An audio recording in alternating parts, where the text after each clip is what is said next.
Hello everyone, it's Luke here from the Bohemian podcast, and I have tonight something very different to what I normally post. Usually we have a lot of lighthearted fun here on the channel.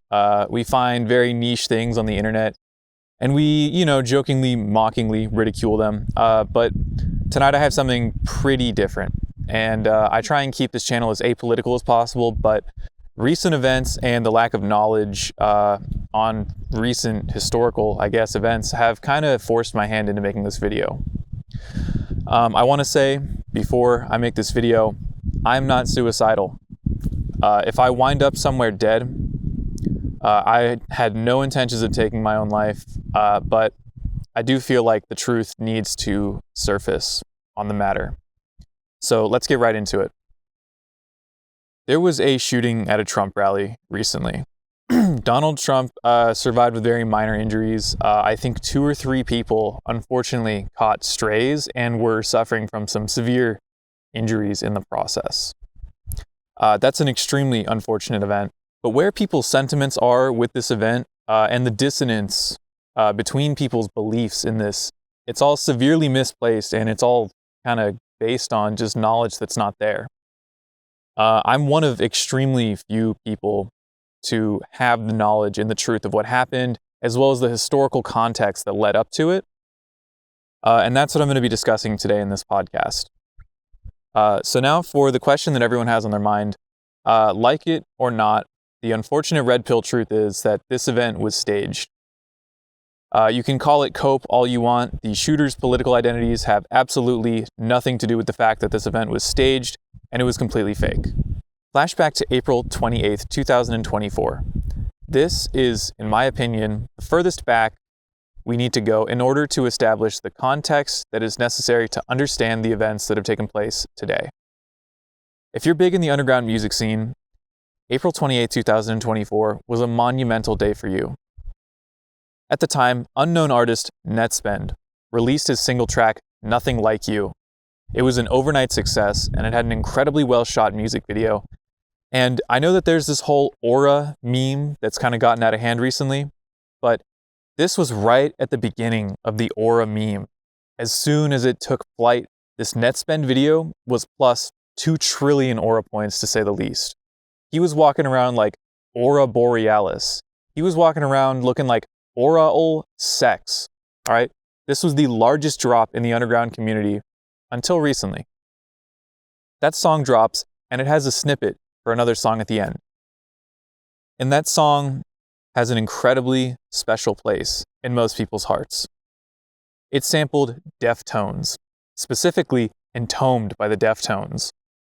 Now, that's a pretty special song to a lot of people, but what people were really looking forward to after the Nothing Like You music video was the release of this next song.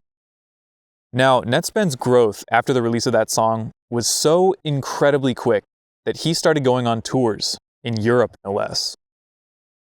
And from that tour, he would do this thing where he would tease his song, and he would play 20, 30 seconds of that upcoming song that he had teased at the end of the music video. This got fans wanting more and more and more. It was insatiable. He would always tease this song, but he wouldn't release it. Everything about the song so far was perfect. The instrumental was incredible. NETTSPEND's crowds were hyped. He was at his pinnacle so far. Fast forward to a very recent day, only about a week ago, July 8th. This was possibly the only day of the year that was more monumental than April 28th. NETTSPEND releases the song. Not just the snippet, not just some low-quality ripped AI version of the song. This is the entire song. July 8th completely changed the scape, as well as it had an incredible music video. He legitimately flew around. 2 trillion aura was awarded to him by the council after the Nothing Like You music video. This was an infinite aura glitch. He just couldn't stop growing. The music video was released to critical acclaim. But then, at the peak of his popularity, tragedy struck. It was extremely unfortunate. On July 10th, I was in a call with my friend, and I told him, hey, have you fucked with that new NETTSPEND yet? And he said no. And so I went to go and get a link to show him. I Googled NETTSPEND, that one song, which is, yes, that's the name of the one song. And I had it on SoundCloud, so I was just going to send him a SoundCloud link, but lo and behold, it was no longer there. Something rubbed me the wrong way about this, but I looked for it on YouTube. And it wasn't on YouTube. All there was a re-upload at reduced quality of that music video. It wasn't on his original channel. I looked there. And my friend confirmed to me, okay, I found it. It was on Spotify. He listened to it, he bumped it, he enjoyed it, and the night goes on. I wake up that next morning, July 11th, and I check my Instagram to see that Hyperpop Daily is announcing that the song has been globally removed from every platform. It's awful. At this point, I was worried, I was crying. I thought my life was over. This song meant everything to me. It was a masterpiece, to say the very least, and it was only 2 minutes long. But God, that's all you need. Now, what really piqued my interest about this was that Hyperpop Daily showed us that the Deftones are actually signed to Warner Music Group. And now, Warner has had their share, just like UMG and Sony, of taking down people's videos for the most minor things, and because they're such a large company, no one ever touches them on it. And Warner Music Group was actually the group that had had the YouTube video taken down, because YouTube publicizes that information. The other platforms we can only speculate on, however, the evidence sure points to Warner Music being the culprit. Now, Hyperpop Daily and NETTSPEND's loyal fan base were outraged, as was I. And Hyperpop Daily had arranged that in 3 hours from his post, there was going to be a large raid of the Deftones subreddit. We were going to try and get this music video reinstated. We were going to try and get the song re-uploaded to whatever platforms we chose. All we wanted was the song back. We wanted NETTSPEND to be back on top.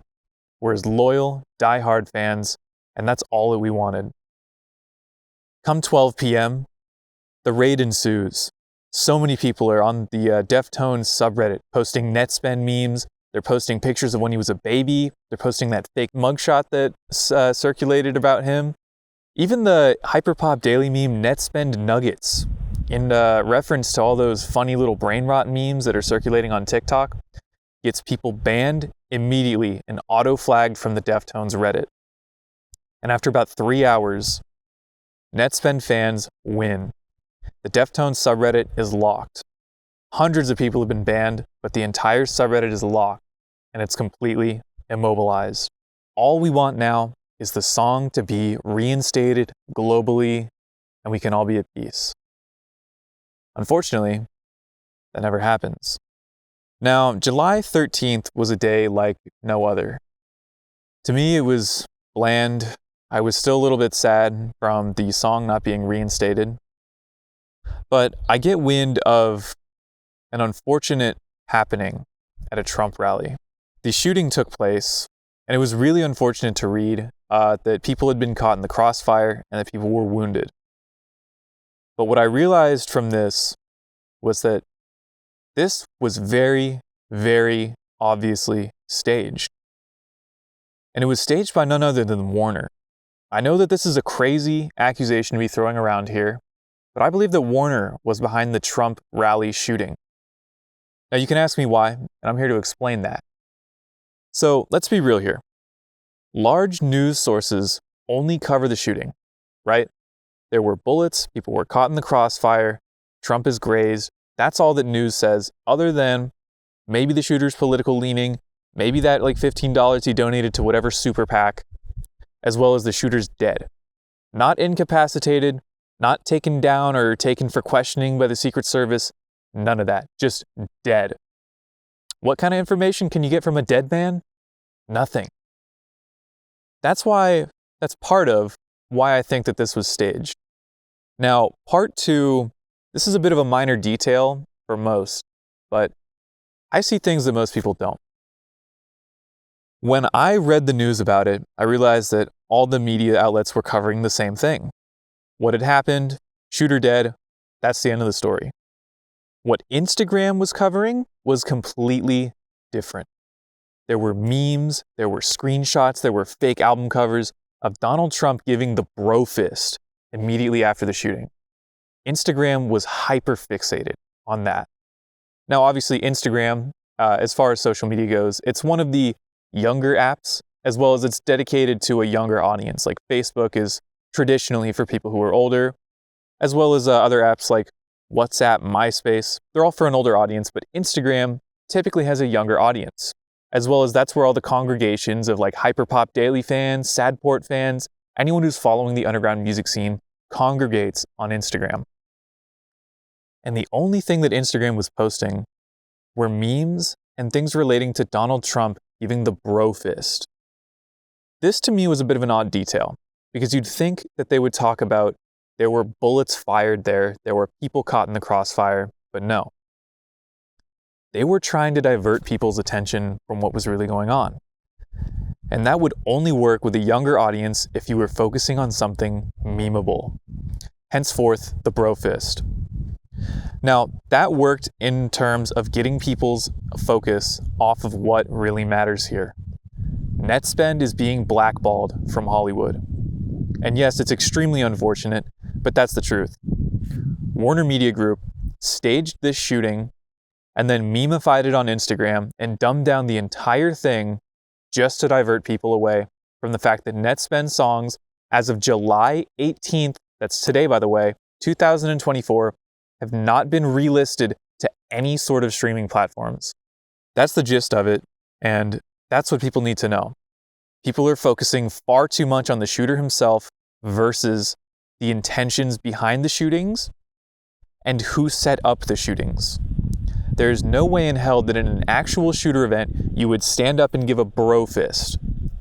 There's no way in hell that a shooter would miss such an easy shot. This is the most faked event since the fucking moon landing. Understand me? The fucking moon landing, okay? Now, let's think about the implications here. This is really just the first thing to come to mind, is that that shooting could have changed history. In fact, I think in a way it did change history.